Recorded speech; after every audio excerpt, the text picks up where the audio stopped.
Hello my crafty friends, this is Monica from Allsewpetite. Welcome back to my channel. In this tutorial I'm going to show you how to draft a pattern for a strap pad just like this one in any size and any width that you want.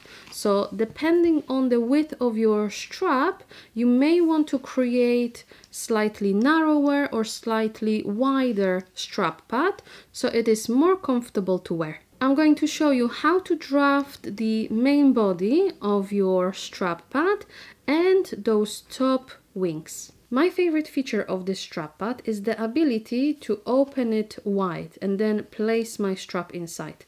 Sometimes you end up with bags or backpacks where the strap is attached to your project, just like on this laptop bag.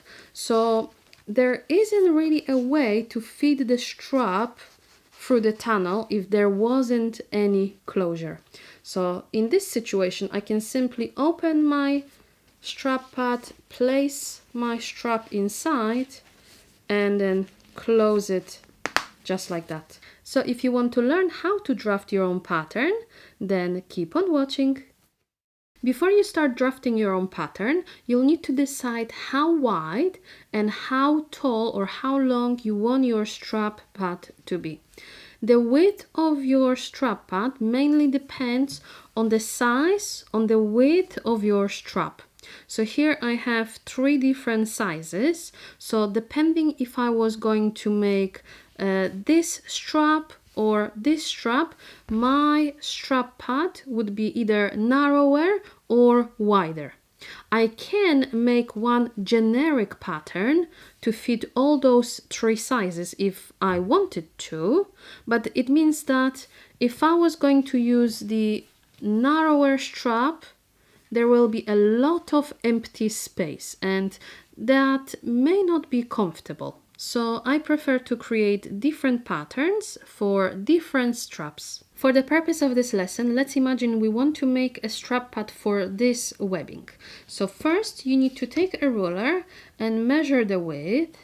So my webbing is about 38 millimeters. And what I like to do is to add a little bit of ease. So when I finish my strap pad and I place my strap inside, there is slight space on both sides, meaning that I don't have to worry about the strap pad being too snug and uncomfortable. I like to add between 5 and 7 millimeters of ease. So I'm going to write that down. So width is 3.8 centimeters plus about 7 millimeters of ease. That gives us 4.5 centimeters. And next you need to decide how tall or how long you want your strap pad to be. So let's say I want my strap pad about 16 centimeters. Keep in mind that those 2 measurements do not include seam allowance, which is that green area around. So we are going to finish the raw edges with bias binding, as you can see, and that area here is that extra space for the seam allowance, which means that the actual finished strap pad will be wider and taller than our measurements.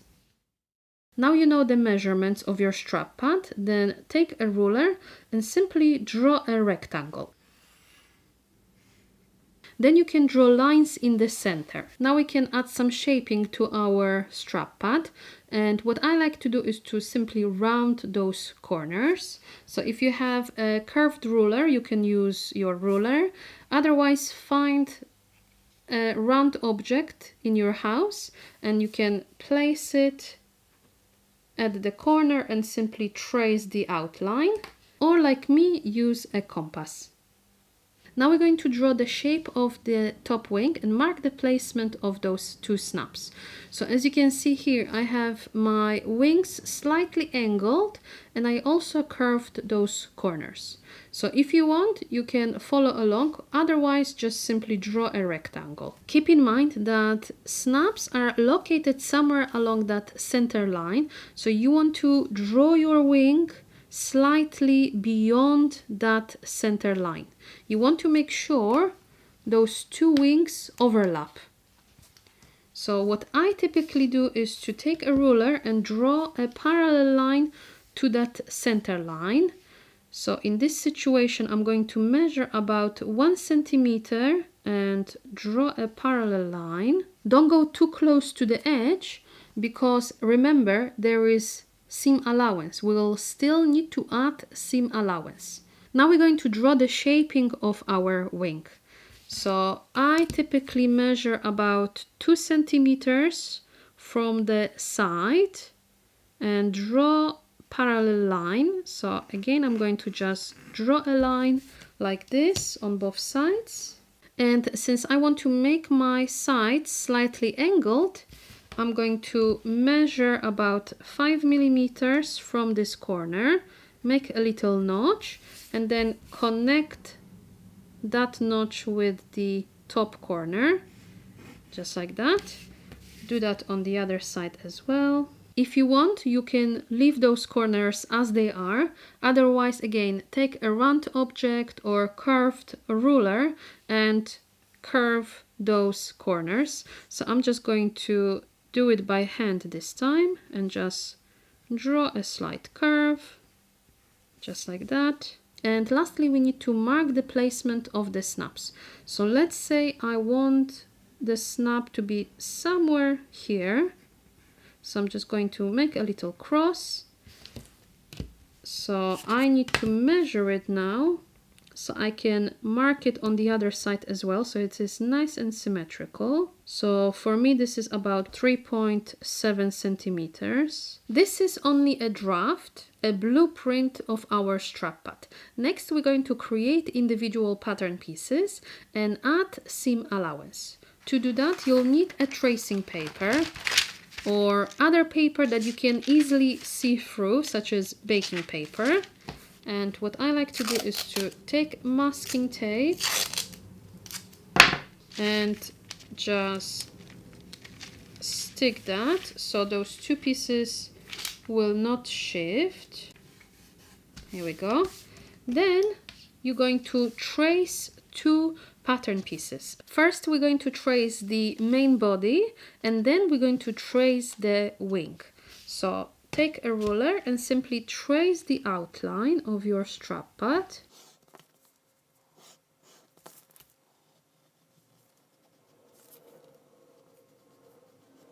Mark the midpoints, so use those center lines to mark the midpoints. Then you can mark a grain line which runs parallel to the center line. Move the paper but leave some space for the seam allowance and trace the second pattern piece, so that wing. And remember to mark the placement of those snaps.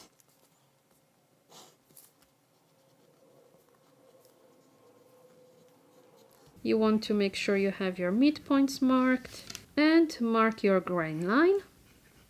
Once you have traced the individual pattern pieces, then you can add seam allowance. The width, the size of the seam allowance depends on your preference and also on the size of your bias binding. So you need to decide, do you want to use very narrow bias binding, let's say 5 millimeters or 1/4 of an inch bias binding, or do you want more of a wider seam, wider edge? Let's say you're going to use 1 inch or 2.5 centimeters wide bias binding. That is totally up to you. I like to use 18 millimeters or 3/4 of an inch bias binding.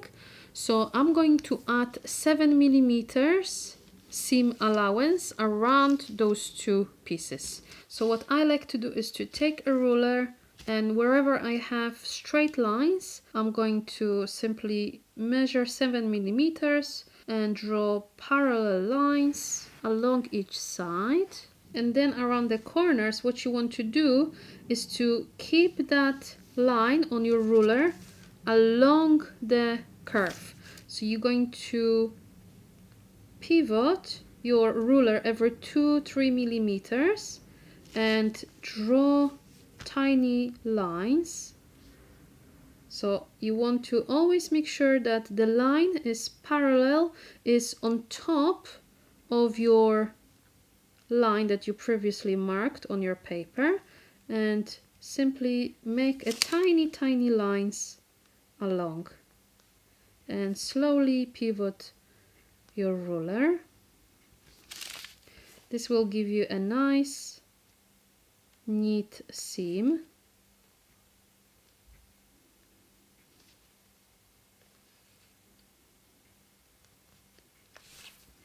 Here we go. Extend the midpoints to the edge of that seam allowance. Then add the seam allowance to the other pattern piece. And let's not forget to label our pattern pieces so we know exactly what they are. So I like to add the name of the project, the name of the individual pattern piece, and then what I need to cut it from. So in this situation, the name of the project is strap pad. The name of the pattern piece, let's call this one main panel. Here we go. And I need to cut it 2 times from external fabric, because we have one piece on this side and one on this side. And since we're going to add some cushion to it, we can also add plus fusible fleece or foam or whatever you're going to use to make this strap pad more comfortable. So I'm going to write fusible fleece. Let's call the other pattern piece wing. We need to cut 2 external pieces, and then you can cut 2 from your lining fabric. So I'm going to write cut 2 times external fabric plus lining. Here we go. And again, we want to add some cushion. So I'm going to write cut 2 fusible fleece. And just in case if you forget what those X's mean, you can write snap placement. Now you can cut out your pattern pieces. Congratulations, you have drafted your own pattern for this type of strap pad. In the next tutorial, I'm going to show you how to sew this project. So don't forget to subscribe to my channel. See you next time. Stay crafty, friends.